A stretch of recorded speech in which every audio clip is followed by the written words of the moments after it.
আসসালামু আলাইকুম, সবাইকে স্বাগতম স্করপিয়ন্স বিডির 3 পর্বের ধারাবাহিক ট্রাভেল ব্লগের তৃতীয় পর্বে। থাম্বনেল ও টাইটেল দেখে বুঝেই গিয়েছেন যে আমরা কোথায় এসেছি।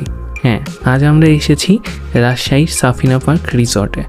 তো চলুন শুরু করা যাক।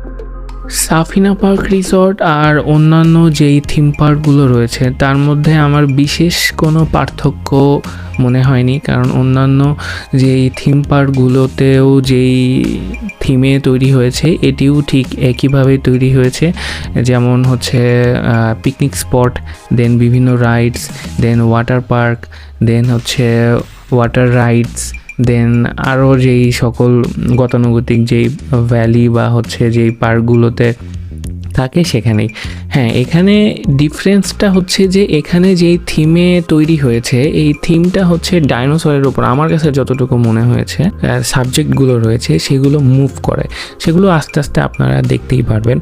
আর বাকি যে জায়গাগুলো রয়েছে সেগুলো গতানুগতিক যে অন্যান্য আমরা যেই আগে যে পার্কগুলোতে গিয়েছি, যেমন রানা পার্ক, তারপর হচ্ছে অন্যান্য যেই গ্রিন ভ্যালি পার্ক নাটোরের যেই পার্কগুলো রয়েছে ঠিক একইভাবে আর কি, একই রকমভাবেই বা একই রকম ওয়েতেই তৈরি করা হয়েছে। তো আমার কাছে খুব বেশি ডিফারেন্ট কিছু মনে হয়নি।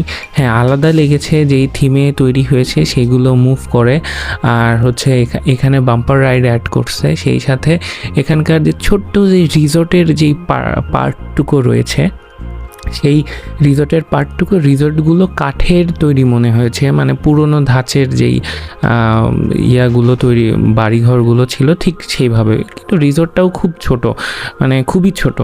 সো ছোট্ট একটি জায়গায় মানে অনেক কিছু দিয়ে এই সাফিনা পার্ক তৈরি করা হয়েছে। এখানে কি নাই, সবই রকম জিনিসপত্রই আছে। এখানে আপনারা ফ্যামিলি নিয়েও আসতে পারবেন, বড় বাসে করেও আসতে পারবেন, সব কিছুর সিস্টেমই এখানে আছে।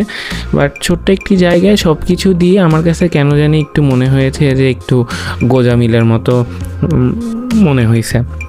আর তাছাড়া বিভিন্ন কিছু এখনও কমপ্লিটও হয় নাই। কমপ্লিট হয়ে গেলে হয়তো আবার ভালো লাগবে, যদি সুযোগ হয় তাহলে আবার এসে দেখব। তো আপনারা বাকি দেখে নিতে পারবেন আস্তে আস্তে।